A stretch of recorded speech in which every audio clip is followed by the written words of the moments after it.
Abenduaren 27 arte asteartea eta BI 3105 errepidean Gatika eta Butroi artean herri batek itzita jarraituko du Butroi noranzkoan gaur osteguna eta bihar ostirala goizeko 8 arratsaldeko 6 arte. Hala ere, gogoratu informazio gehiago uneoro bizkaia.eus atarian. Bizkaia egiten.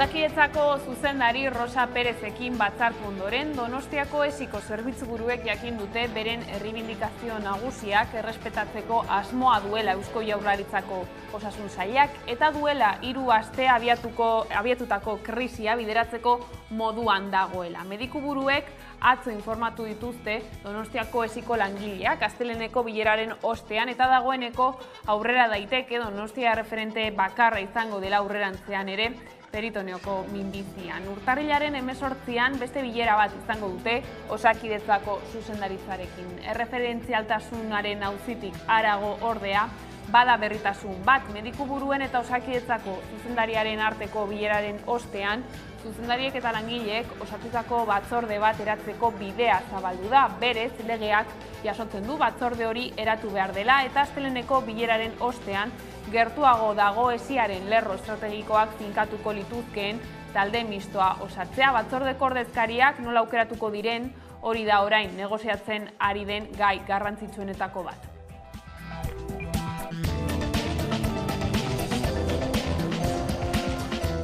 Gabon, Espainiako gobernuak 2001 urteko unibertsitate legearen erreformari heldu zion iaz eredu berria sortzeko eta lan prekarietatetik aldentzeko. Tramitazio luze baten ostean Espainiako Kongresuan bozkatu dute gaur eta aurreikuspenen arabera onartu egingo dute. Aldeko botoa iragarri dute PSOEk, Unidas Podemosek, EAJak, RZek, Más Paisek eta PDKtek. Kontrakoa berriz PPek, Voxek, BNGek eta KUPek.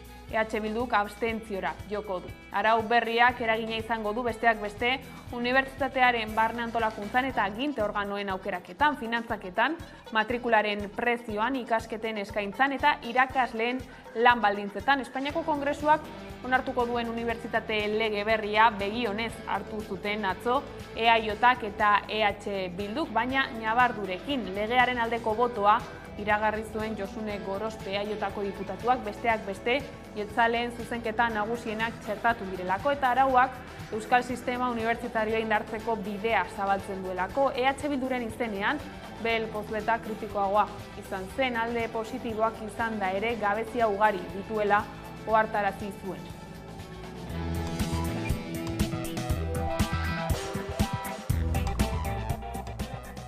Arabako eta Gipuzkoako suhiltzaileen lan-eskaintza publikoaren afera Eusko Legebiltzarrera iritsi da berriro ere eta suhiltzaileen ordezkariek agerraldia izan dute erakunde gobernantza publiko eta segurtasun batzordean. Han azaldu dutenez, ez daude ados erabilitako azterketa ereduarekin, haien ustez, ez datorrelako bat lanbideak eskatzen duenarekin eta babesgabe daudela salatu dute erabilitako irizpideak aldatu egin direlako prozesuak iraunduen bitartean.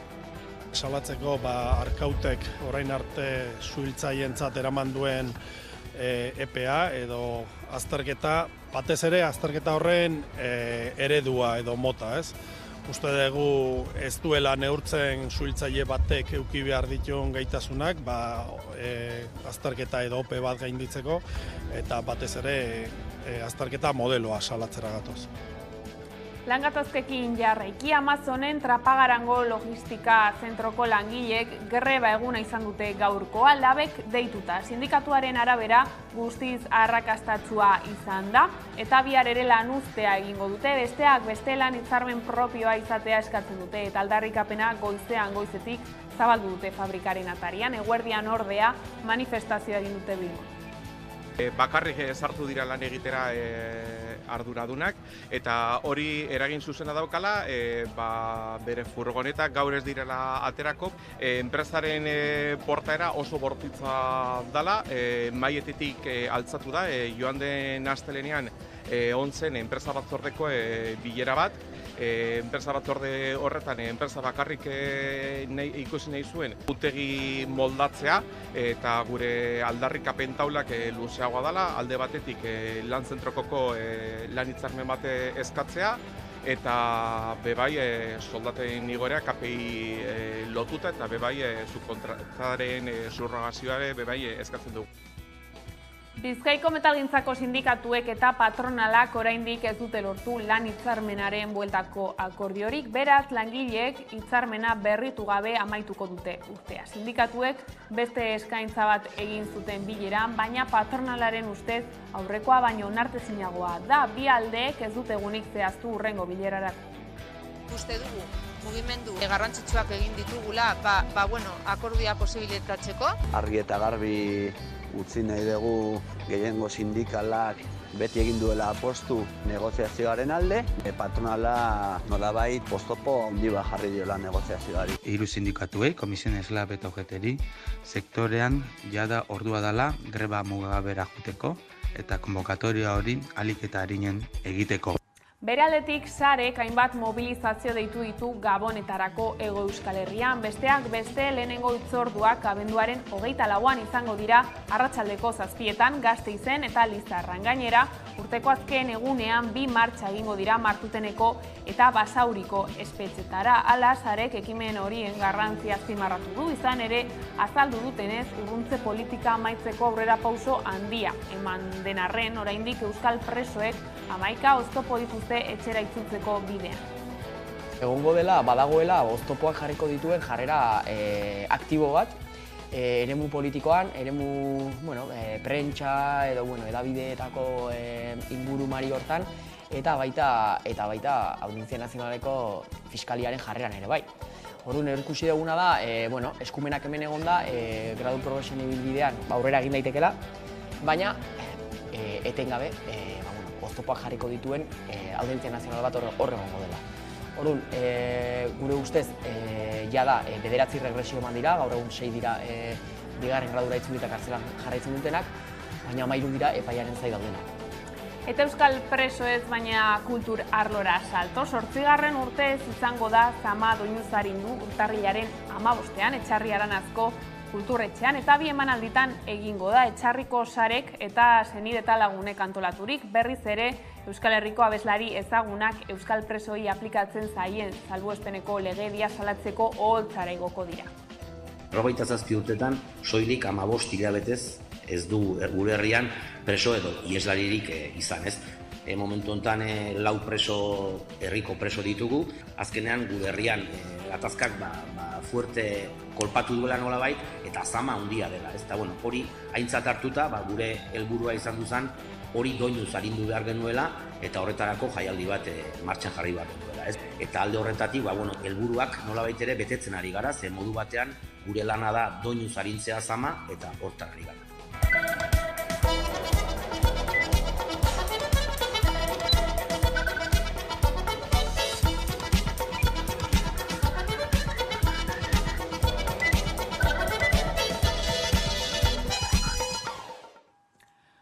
Osakidetzako sindikatuek protesta eguna izan dute. Gaur osasun publikoaren alde eta langileen lanbaldintza duinen defentsan, elkarretaratzeak antolatu dituzte ospitalen eta lehen arretako zentroen atarian. SATSE, ELA, LAB, SME, Comisiones Obreras eta UGT sindikatuek deitu dute mobilizazioetara.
Arabara salto aipatu legez, suhiltzaileek salatu dute babesgabe daudela lan eskaintzaren auzian. Langileen ordezkariek agerraldia egin dute Eusko Legebiltzarrean eta probak bateratzearen aurka azaldu dira. Umiltasuna eskatu diete arduradun politikoei gaizki egindakoak onartzeko. Hamaikako telebistako Gasteizko lantaldea goizonetan suhiltzaileek Eusko Jaurlaritzaren aurrean egin duten protestan izan da. Azaroaren 26an Arkautiko Akademiak lehen aldiz Arabako eta Gipuzkoako lan eskaintza publiko bateratua antolatu zuen. Hautagaien 175 ez dute azterketa gainditu. Hau da, 1170 pertsonetatik soilik 287 gainditu dute proba, eta horietako 18 dira emakumeak eta 269 gizonak. Arabako Foru Aldundiak 46 plaza eskaintzen zituen, eta Gipuzkoako Aldundiak berriz 78. Lehen azterketak polemika sortu du, eta kritikatu dute azterketa eredua ez dagoela egokituta lanpostua baloratzeko. Sindikatuek ere salatu dute egindako proba.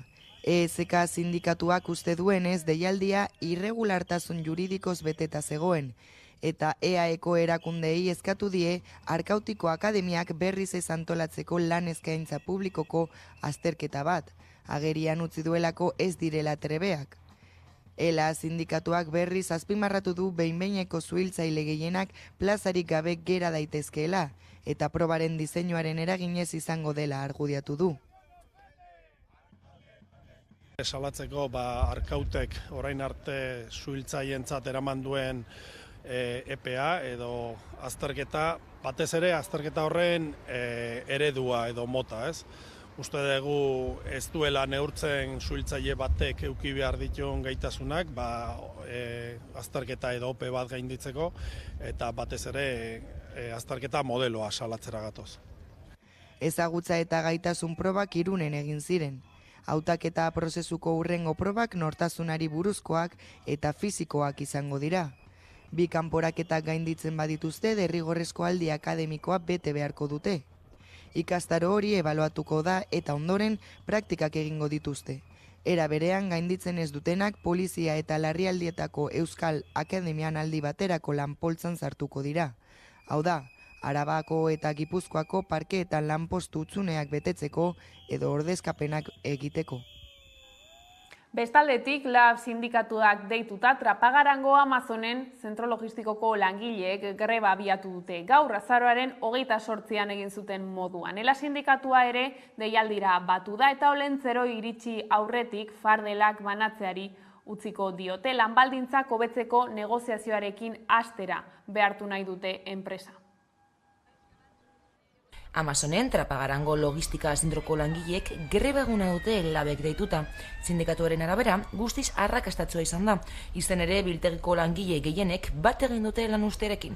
Hala berriro ere Amazonen azpikontratutako 200 furgoneta baino gehiago ez dira kalera atera banaketa lanak egitera. Kriston arrakatza eduki dutela, bakarrik sartu dira lan egitera arduradunak, eta hori eragin zuzena daukala, bere furgonetak gaur ez direla aterako, porque ez daukatela pertsonalik rutak eta ateratzeko.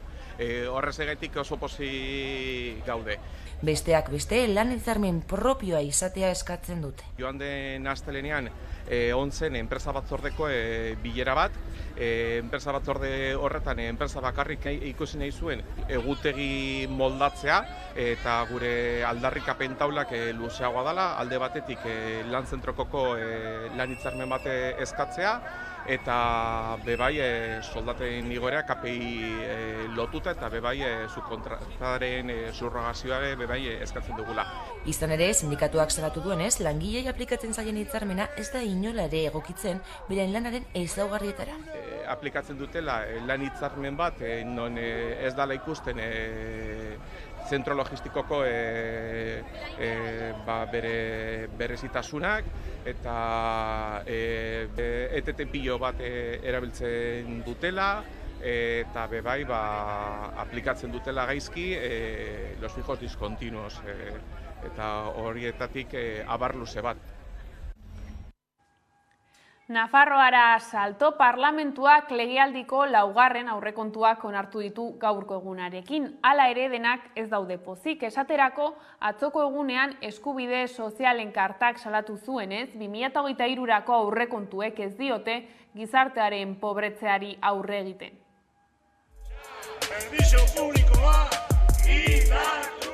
Eskubide sozialen kartaren iritziz, beharrezkoa da zerga erreforma bat egitea, diru sarrerak gehien duenaren kontura handitzeko.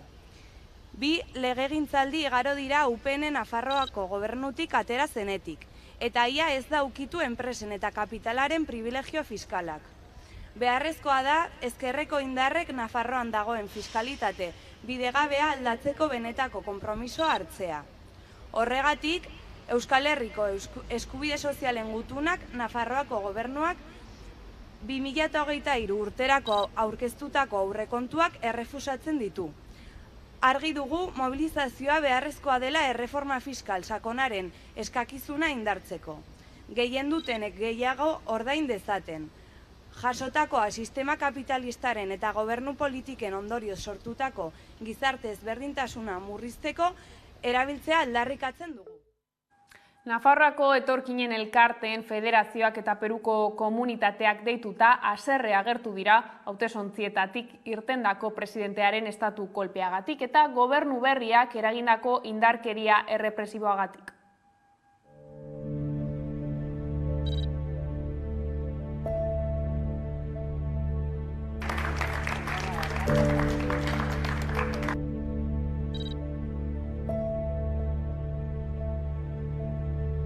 La mano en el pecho y ya que hacer, escuchar nuestra voz, que al menos sepan nuestros hermanos, nuestros compatriotas, que estamos con ellos.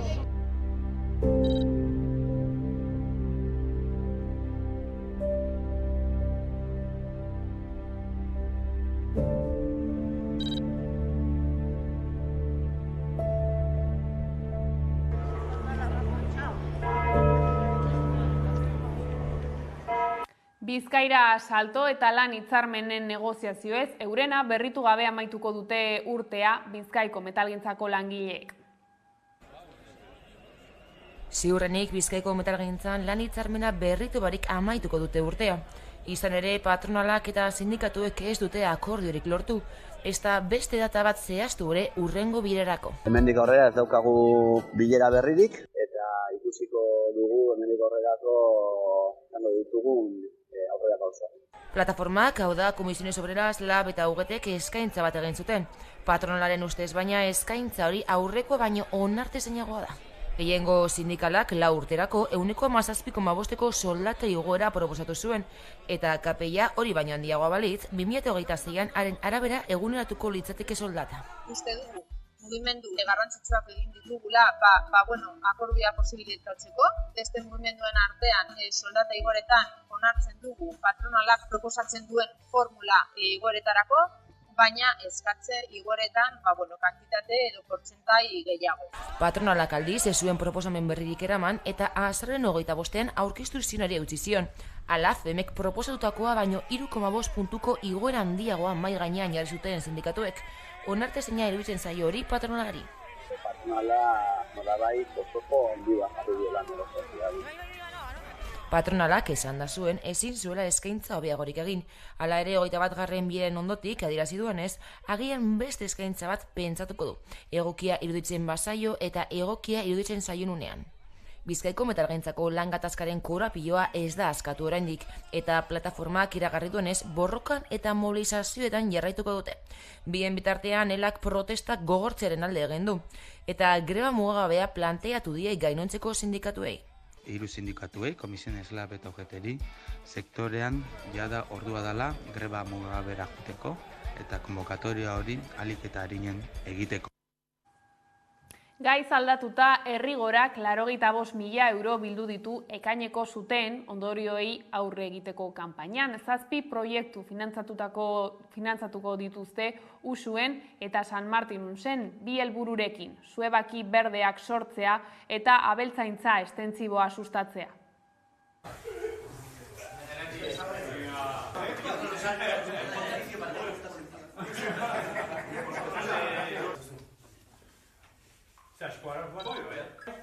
Xabi Unzue bezino badiak, maastiak. Errigorak ere, lelopean kanpaina zoiko eta urgentziazkoa izan zen. Bildu genituen. Kultura eta kirol munduko lagunen babesak laude eta udale. Baina berreskuratuz. Helburu argia da. Aurtengoa izan dadila. Patxiku Irizarri enen Nafarroako idazkari nagusia. Lehenengo bultzada bat da hau. Gero beste eragile eta erakunde batzuk ere inplikatu eta proiektu abi eta berriekin egitasmo berriak ere sor daitezke. San Martin de Uns eta Usuen udaberrirako erneko diren kimu berriak ditugu horren adibide. Ertzaintza estensiboa sustatzea, ganadua izan dadin. Bertuituko da bildutako dirua. Martinen kasuan 4 hildo irekiko dira. Batetik bide berri bat herriaren gailuen sarbidea errazteko agroekologikoak eta agroforestalak landu.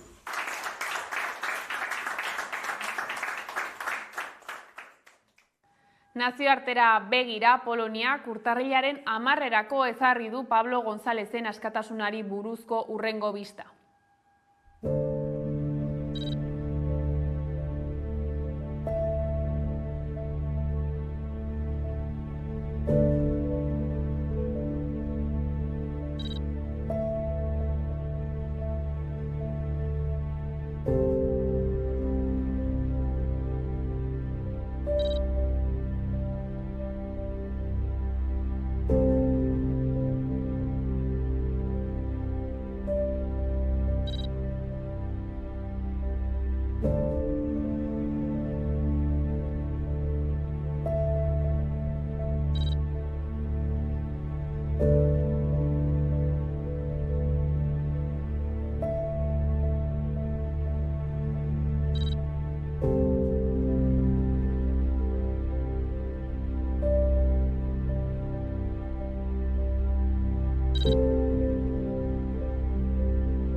Eta aipatu dugu lerroburuetan ere, sarek hainbat mobilizazio deitu ditu Gabonetarako Hego Euskal Herrian. Nerea Garziak azalduko digu.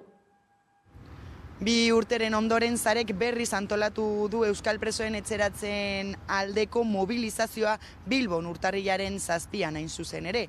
Hala ere, ostegun honetan, sarek, ELA, LAB, ESK, Esteilaz eta 3 sindikatuek mobilizazioa antolatu dute Gasteizen, Andramari Zuriaren plazan. Sarek urriaren 8an aurreratu zuen urtarrilaren 7an berriz Bilbon manifestazioa antolatuko zuela duintasuna, bizikidetza lortzea eta euskal presoei eta euren familiei eragiten dieten urraketen ondorioz giza eskubidea errespetatzea eskatzeko. Pandemiak sortutako egoeraren eraginez, azken 2 urteotan ezin izan da manifestazio bateratua egin. Aurten berreskuratu dute. Bilbon manifestazio bakarra egingo da. Duela 7 urte baino gehiago sare herritarren sarea sortu zen. Adierazi dutenez hainbat erronka bazituzten eta apurka-apurka oztopoak gainditzen joan dira. Hala ere aurrera pausoak eman arren, salatzen dute 19 preso oraindik urrunduta daudela. Asko dira politika honek eragindako sufrikarioak. Ezin ahaztu 16 pertsonak bizitza bidean galdu dutela ere.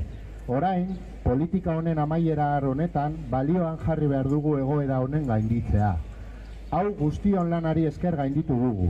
Kaleko lanari esker, instituzio eta talde politikoen elkarlanari esker, eragiletza eta bizipen ezberdinak dituztenek egindako empatia ariketei esker, eta baita guk sindikalgintzatik emandako babesari esker ere.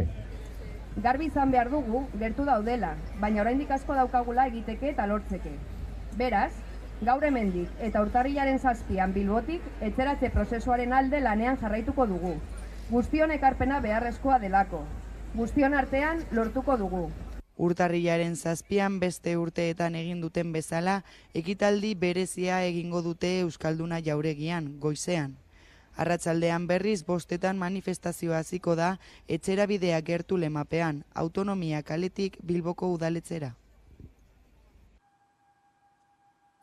Espainiako Senatuak behin betiko onartu du PSOEk eta UP Unidas Podemosek bultzatutako lege proposamena, batetik sedizio delitua ezabatzea Kataluniako gatazkaren desjudizializazioa bultzatzeko eta bestetik diru publikoa bidegabe erabiltzearen delitua moldatzea. Hori bai, Goi-Ganberak ez ditu bozkatu Espainiako zigor-kodearen erreformaren barruan jasota zeuden eta auzitegi horretarako kideak berritzeko derrigortasuna ezartzen zuten bi zuzenketak. Espainiako auzitegi konstituzionalak baliogabetu egin baitzituen astelehenean PP Alderdi Popularraren helegitea ontzat eman da. Gobernua sostengatzen duten taldeek ere, UPek ez du ordezkaririk Senatuan, atzera bota dituzte lege proposamenari jarritako 5 betoak eta zuzenketa partzial guztiak eta beraz Goi-Ganberan tramitatzearen ondorioz aldaketarik egin ez denez, zigor-kodearen erreforma hori behin betiko onartu dute, BOE Espainiako aldizkari ofizialean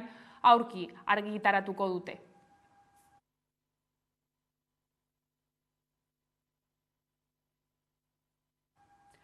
Prozesu luze baten ondoren Eusko Legebiltzarrak onartu egin du diru sarrerak bermatzeko errenta eguneratzen duen legea. Alde handiz egin du aurrera EAJak, PSEek eta Elkarrekin Podemosek aldeko botoa eman baitute, kontrako botoa eman dute PPek eta Voxek eta abstentzio kritikoa hautatu dute EH Bilduko legebiltzarkideek. Onuradun guztien sarrerak hobetuko ditu. 8,8% handituko dira urtarrilean eta beste koska bat apirilean legea indarrean jartzen denean. Idoia Mendia enplegu eta lan sailburu eta lehendakariordeak onartu du erreforma asko luzatu dela eta debate gogorrak eragin dituela, baina pozik azaldu da gizartearen kohesioa sakontzeko asmoek aurrera egin duelako.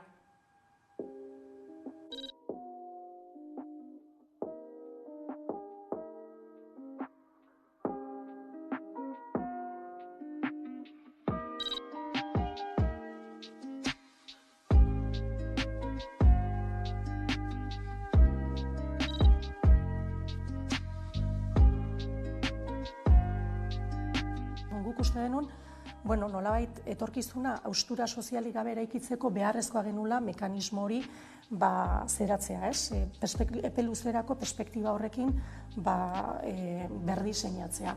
Aurrean aurkitu dugu gobernu bat, segura asko planteamendu askoz ere etorkizunerako ikuspegi kamutxoago batekin aritu dena.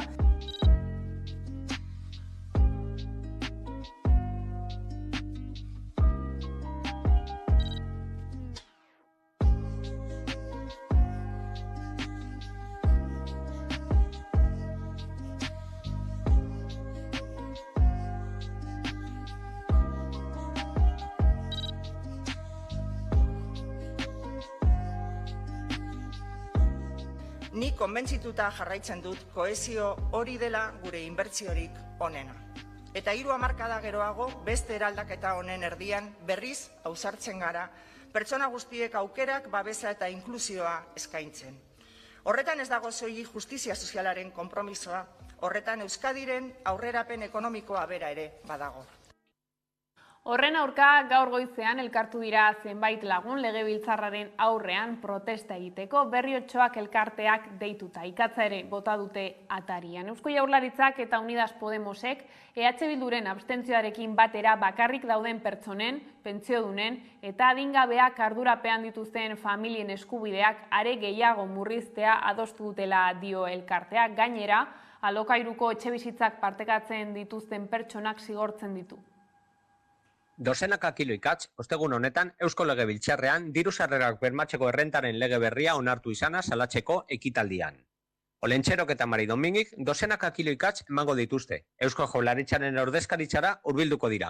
DSBE, pentsioen osagarria, enplegurako pizgarriak, larrialdetarako laguntzak edo alokairurako laguntzak bezalako gizarte prestazioen murrizketengatik protesta egiteko. Mobilizazioen bidez, Mari Domingik eta Olentxerok agerian utzi nahi dute Eusko Legebiltzarrean onartzen diren DSBEaren murrizketek 700.000 pertsonari baino gehiagori eragiten dietela zuzenean. Euskal Autonomia Erkidegoan bizi diren pertsonen herenek zailtasun handia dituzte hilaren amaierara iristeko. Eta gaur Espainian bozkatu diren gaiez, Kongresuaren gehiengoak trans legea babestuta ostegun honetan onartu dute osoko bilkuran.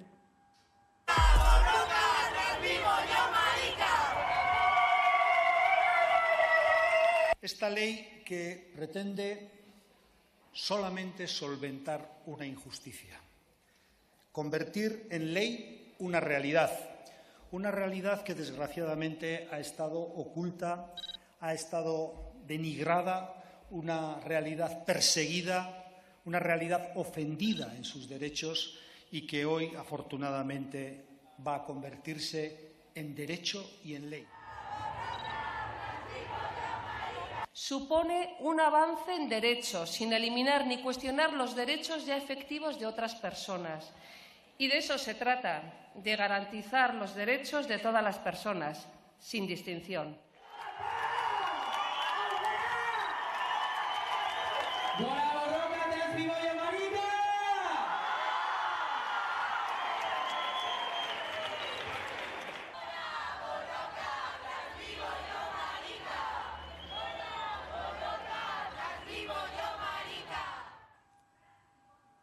Europako Batasuneko Justizia Auzitegiak atzera bota du Eskerra Republikanako buru eta Generalitateko presidente Oriol Junquerasek Europako Parlamentuko eserlekua galtzearen aurka aurkeztutako helegitea. David Sassoli, Europarlamentuko orduko presidenteak, haren eserlekua utzik uztea erabaki zuen 2008ko urtarrilean. Gisa horretara, Europar Batasuneko Justiziak Auzitegiak talde komunitarioko auzitegi nagusiaren lehen erabakia babestu du. Junquerasek 2008ko abenduan jarritako lehen errekurtsoa onartezintzat jo baitzuen. Izan ere, auzitegi horrek ondorioztatu zuen Sassolik aurretik zegoen egoera juridiko bati buruzko informazioa helarazi baino ez ziela egin Europako Parlamentuko gainerako kidei. Hori dela eta, Europar Batasuneko auzitegi nagusiak ez zuen zuzenbideko akatsik egin 2008ko urriko epaian Justizia Auzitegiak dioenez.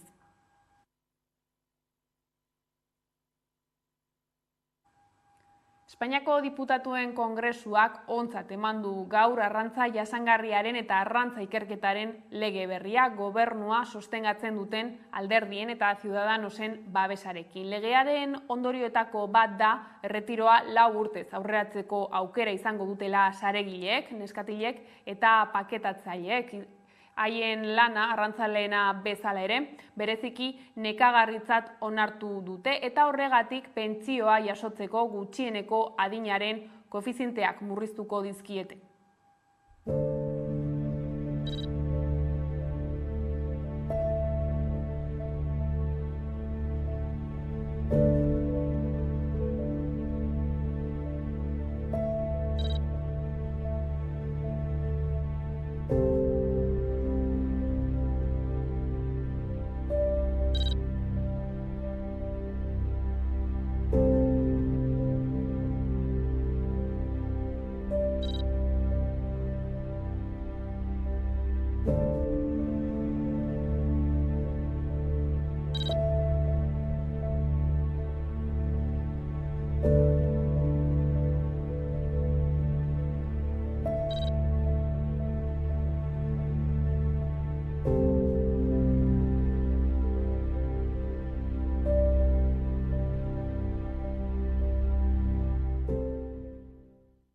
Ignacio Oyarzabal sareko bozeramailea elkarrizketatu dugu gaurkoan Hamaika Telebistan. Oyarzabalen esanetan egoerak eskatzen du urtarrilaren 7an Bilboko Autonomia kalea guztiz betetzea eta espero du horrela izatea entzun.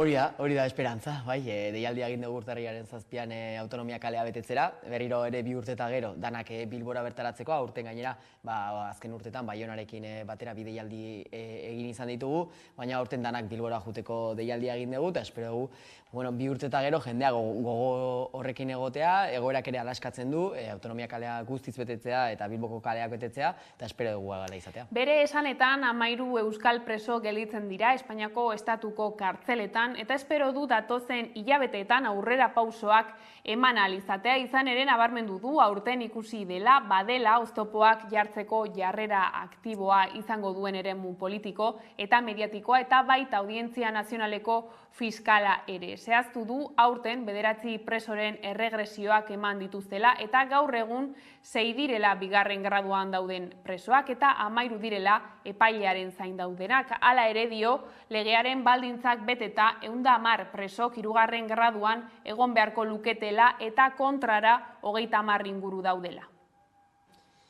Bai, hori espero dugu. 13 preso geratzen dira Espainiako kartzeletan Euskal Herrira zehar, edo Euskal Herriratzeko, eta espero dugu datozen hilabeteetan pauso horiek eman ahal izatea, hori da gure eskaera nagusia eta lehentasuna duen aldarrikapena. Eta ondoren etorriko da, guk esaten dugun bigarren fase hori ez. Lehenengo fasea gerturatze horiekin amaituko litzake, eta ja bigarren fasean sartuta gaude ez. Legeak dioen gradu progresioen ibilbideari, eta ibilbide horretan dazkaten 10 oztopo horiek gainitzeari ekin beharko diogu. Eta, urtarriaren 7ko deialdiare hortara dijoa, 2023 urtea urrunketaren politikaren amaieraren urtea izateko. Urte honetan ikusi duguna da, egongo dela, badagoela, oztopoak jarriko dituen jarrera aktibo bat, eremu politikoan, eremu prentsa edo edabideetako ingurumari hortan, eta baita Audientzia Nazionaleko Fiskaliaren jarreran ere bai. Orduan, ikusi duguna da, eskumenak hemen egonda, gradu progresioen ibilbidean aurrera egin daitekela, baina etengabe, oztopoak jarriko dituen Audientzia Nazional bat hor egongo dela. Orduan, gure ustez, jada 9 regresio eman dira, gaur egun 6 dira bigarren gradura itzulita kartzelan jarraitzen dutenak, baina 13 dira epaiaren zai daudenak. Eta badakigu ere edo legeak dituen baldintzak beteta 3. graduan 110 preso egon beharko lirateke eta 3. graduan 33 bat 3. gradu eman dira, ez? Orduan, datuak hor daude eta ikusi duguna da, bidea zein den, ikusi da gradu progresioen bidea zein da 3. gradua, baldintzapeko askatasuna, lan baimenak, 2. graduan egonda ere baimenak, egun bateko irteerak, hor dauden blokeo asko daude, blokeo horiek desblokeatzeko lan egin behar da, eta hori da, datozeneko hilabetetan dakagun erronka nagusi bat, eta erregresioetan zerbait eman baldin badu da jendea ohartaraztea zer den. Zer izan behar duen ere bai, preso batentzat bere buruan ja 3. graduan lan egiteko aukerarekin ikustea, eta egun batetik bestera legeak ez dioen zerbaitengatik berriro kartzela bueltatzea hori izugarri izan behar du, psikologikoki, bai beretzako, bai senideentzako, eta guk garbi daukagu egoera hori salatu beharra dagoela, eta denon artean, eta orain arte lortu dutako konsensu horien baitan egondakoekin horri aurre egin behar diogula, eta hor muro handi bat eraiki behar dugula denon artean, horrelako basakerietatik ez pasatzeko, horrelako basakeriarik ez emateko, eta azkenean ez dugu eskatzen ezer desberdinik, eskatzen dena da azkenean lege arrunta aplikatzea eta preso guztiak legeak dioen baitan etxeratze prozesu hori ematea, besterik ez. Gaiz aldatuta gizartearen erronka nagusienen artean dugu pertsonen zaintzarena. Testuinguru horretan Oiartzungo udalak zaintzadi proiektu pilotua martxan jarri du bakardade ez aukeratuari aurre egiteko xedearekin. Udaleko ongizate zinegotzia eta zaintzadi proiektuko dinamizatzaileak izan ditu dugu gurekin. Gizartaren erronka nagusien artean dugu pertsonen zaintzarena eta testuinguru honetan Oiartzungo udalak zaintzadi proiektu pilotua martxan jarri du bakardade ez hautatuari aurre egin asmoz. Legislatura hontako proiektu garrantzitsuetako bat bai zen zaintzari buelta bat ematia, bai. Hasi ginen zaintzan inguruan hausnartzen, eredu berriak bilatzen, herrian aldetik bazeon kezka bat, udalan aldetik ane bai, eta orduan bilaka hasi ginen zer nahi genuen, ez? Nola sortu genezaken herria ondo zaindua eoteko sisteman bat, bai. Oso garbi genuen izan behartzula elkarlan bat, herria eta udalan arteko elkarlan bat, eta saretze lan bat sortu behartzela. Hortik abiatuta iritsi ginen zaintzadi proiektura. Zaintzadi proiektua helburu diferente asko betetze ditu. Sentsibilizazio lan bat badao, ja martxan jarri dena. Diagnostiko bat osatu berri da. Prebentzio lan bat badago, horre apostua egin da adintarte batean hastea erabaki zen, nunbaitetik hastearren, orduan 55 urtetik gorako jendeantzako proiektua da, 2 urteko proiektu piloto bada, printzipioz. Adina 55 izatea arrazoietako bat da prebentzio hortan laniteko aukera eukitzea, bai?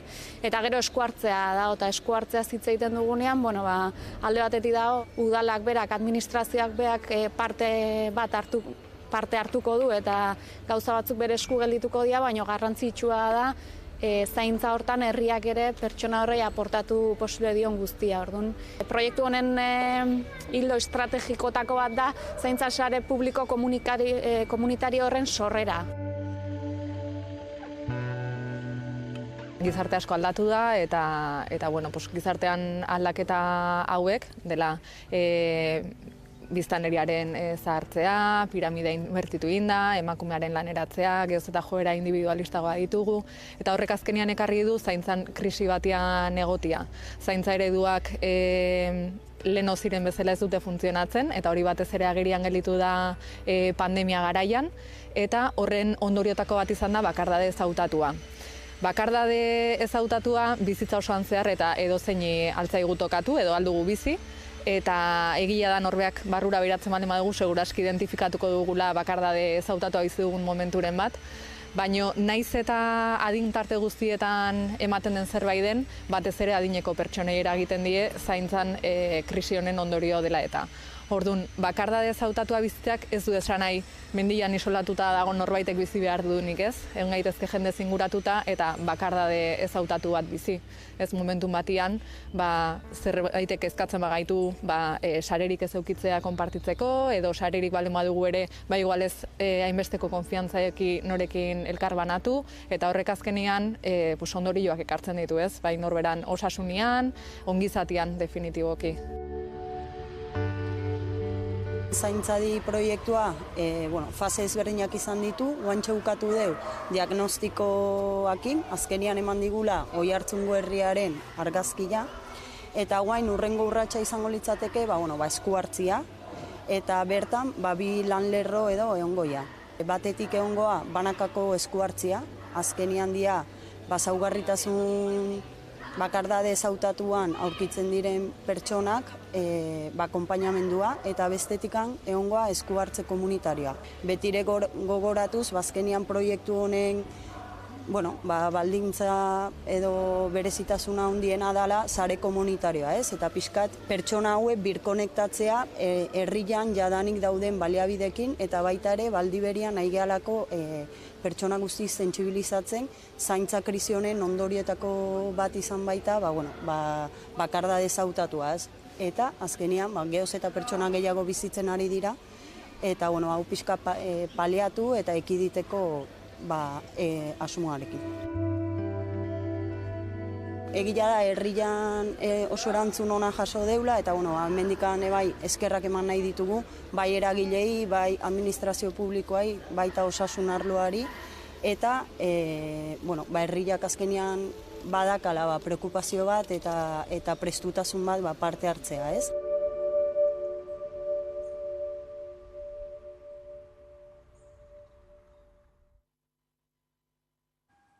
Kultura arlora salto, Gabonetan askotariko antzezlan eta ikuskizun labur eskainiko ditu 150 gramo jaialdiaren 11. edizioak 3 egunez Gasteizko Montermoso kulturunean. Abonamenduak eta sarrerak gaurtik aurrera eskuratu daitezke Nerea Garzia.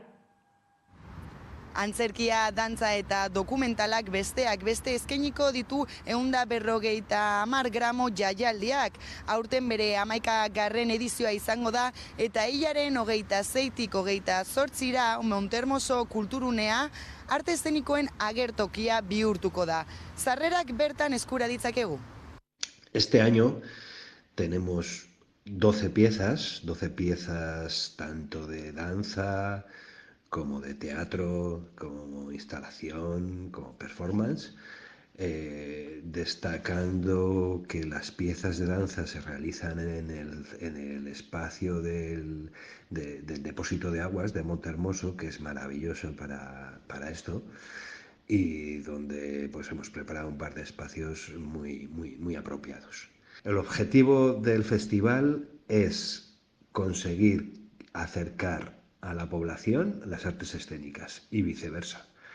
que la población se interese por las artes escénicas. Nuestra herramienta principal es la cercanía.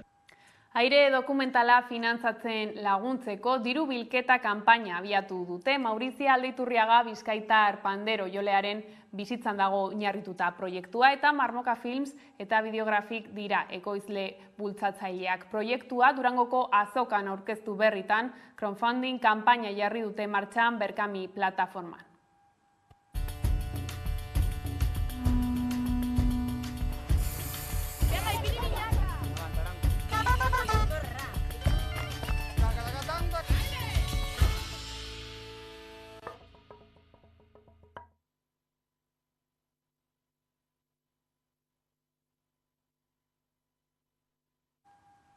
Proiektuaren nondik norakoak hobeto ezagutzeko Naroa Gaintza daukagu pantailaren bestaldean. Gabon, Naroa. Gabon, Miriam, zer moduz? Nolakoa izan da aire dokumentalaren sorkuntza prozesua? Ilusio handiz bizitzan dugun prozesua izan da, gora beratxua ere bai tarteka, eta emozio asko mugitu izan dituen prozesua ere bai. Asko eman digun prozesua. Bai, esan dugu lehen ere, Maurizia dela ardatz, baina nori izan zen bera, azaldu dugu zuen, mesedez? Labur. Bai, labur. Maurizia izan zen, pentseizu ez, gerra osteko errepresio sozial, kultural eta ekonomiko hortan, izan zen emakume euskalduna, emakumea euskalduna, eta baserri mundutik zetorren andra bat, eta gainera taula gainean jartzen zana, ziurrenik gizonen plaza hartan, presentzia handikoa, eta gero gainera, oso emakumekina zan, goizetik altza, baserriko lanak egin, bera arduratzen zan behiak eistearekin, hortuko lanekin, bera zan managerra ere bai, eta ez dakit, referente bat guretzat gaur egun, Gauza askoengatik, eta gero gainera berak naiz eta gustoko izan, egiten zuen lana ere bazan, Berak hortaz bizi zan, hortik ateratzen zan dirua batez ere baserrirako, Ez zuen pentsatzen taula igotzera, lider bat izateko, edo ez dakit, ez zuen inoiz imaginatu gaur egun daukan garrantzia izango zuenik, Holan egiten zuen, holan sentitzen zegoelako, eta hori tokatu zitzaiolako, ere. Eta zergatik esango zenuke dela garrantzitsua Maurizia bezalako emakumeen papera gaur egun aitortzea? Emakumea dalako, eta emakume kementsua dalako, eta inoretzelako jartzen beran gainetik, Oso argi zituelako gauzak, eta hortarazi joan, Ez dakit, taula gainera, da. Esan dugu ere musikak garrantzi handia daukala dokumentalean, Kataluniako eta Euskal Herriko neska mutilek parte hartu dute. Nolakoa izan da grabaketa prozesu hau? Grabaketa prozesua oso intensoa izan da, lokalizazio desberdinetan egin izan dugu, baina batez ere 10 egun eman genituen hor Arratiako baserri batean galduta, eta benetazko prozesu bat bizitzan genuen, Elkar ezagutu, oso mundu desberdinetatik gentozen, musika mundu desberdinak uztartu ere bai, eta hortik sortu, Eta izan da, oso intensoa, baina oso emankorra, eta asko ikasi dugu berton, danok. Esan dugu ere Durangoko azokan aurkeztu duzuela proiektua. Zeintzuk dira zuen aurre ikuspenak etorkizun hurbil baterako? Lagun batek esaten du beti handian pentsatu behar dugula, Orduan gure aurre ikuspenak handiak dira. Espero dugu, nik uste sortzaile guztiak bezala, espero dugu ahalik eta etxe gehienetara iristea, pertsona asko ikustea gure dokumentala eta kalitatezkoa izatea, Eta horretarako hain zuzen jarri dugu crowdfunding kanpaina hau edo dirubilketa kanpaina hau, Martxan, balioan jartzeko egin dugun lan guztia. Eta hori esan behar nizun baita ere, nola egin dezakegu ekarpen bat Berkami plataforma honetan? Hor sare sozialetan aurkitu gaitzakezue, aire dokumentala idatziz, eta horre esteka bat daukazue zuzenean sartzeko Berkamira. Horre egin dezakezue. Nik uste dut urtarrilaren 18 arte egongo dela martxan, eta edozein dirutxo, ongietorria izango da. Gertutik jarraituko dugu orduan Aroa proiektuaren nondik norakoak. Mila esker gurekin egoteagatik. Zuei, bester arte. Eta albistegiarekin jarraituko dugu, izan ere Txarriko sarek eta senideta lagunek antolaturik. Berriz ere Euskal Herriko abeslari ezagunek urtetako gatazkak utzitako eta oraindik gainean dugun zama doinuz arinduko dute urtarrilaren 15ean Etxarri Aranatzen ikus dezagun.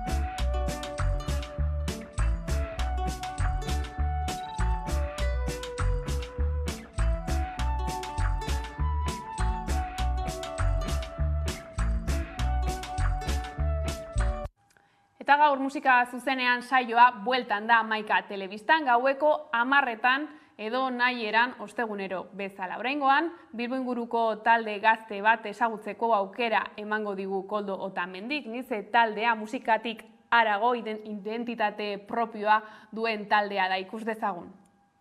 Zein izango da gaurko protagonista? Bilbo inguruko talde bat, ezta? Hoixe da, gaurko protagonista Bilboko Nize talde izango da.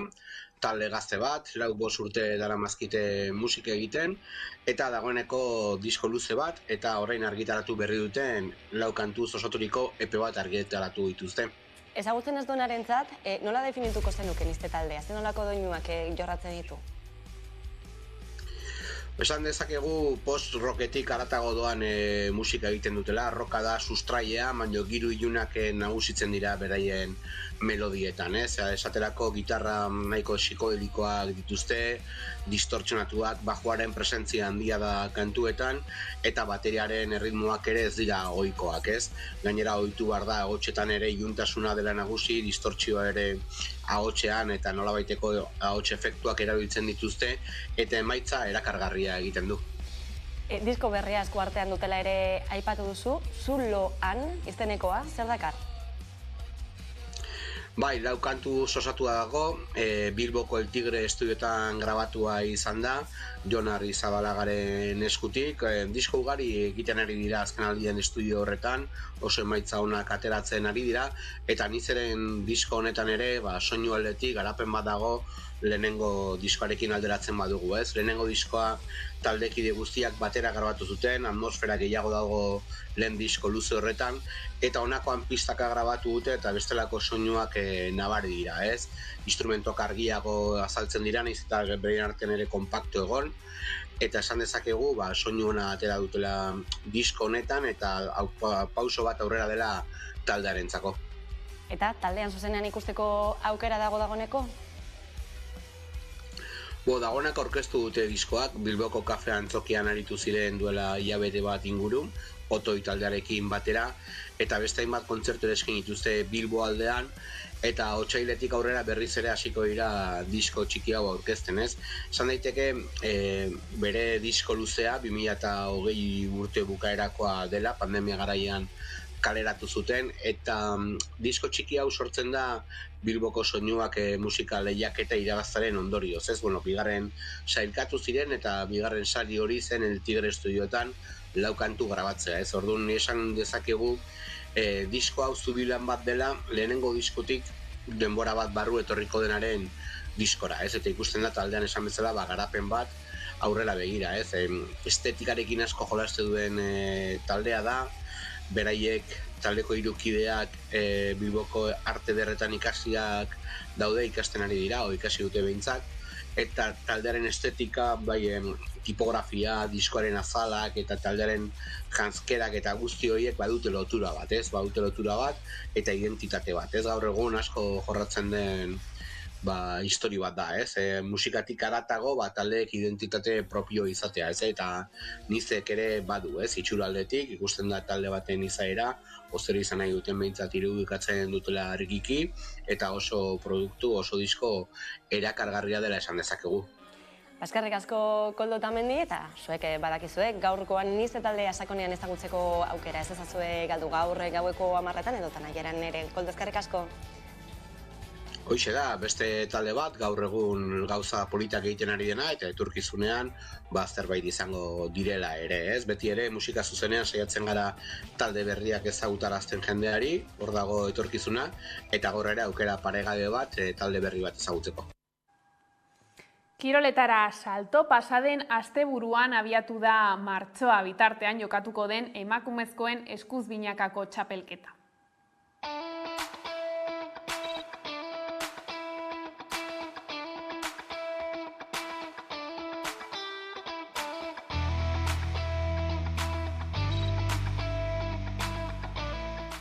Nik uste oso txapelketa potentea dela, ez? Azkenen 24 pilotari jokuan jartzek garrantzia handia dauke, gaina hori bakarrik ez eta ia 2 hilabete luzeko txapelketa izango da, horrek esan nahi du asteburu pilota partidu jokatzeko aukera izango dula, eta nik uste oso txapelketa politi eta potentea galditu dela, ez?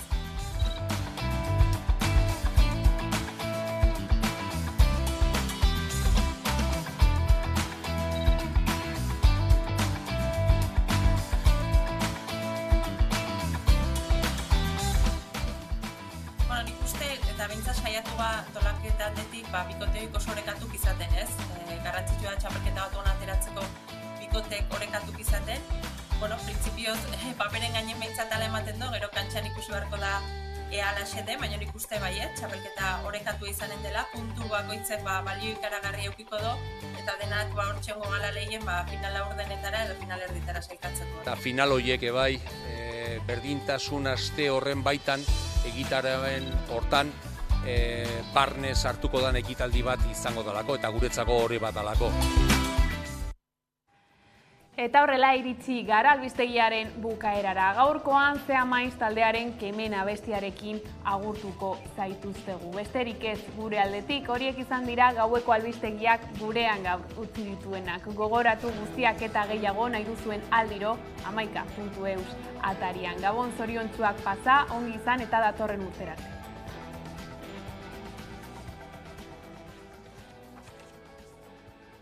Nire itzazora itzuli naiz, bidaian joateko aurrera,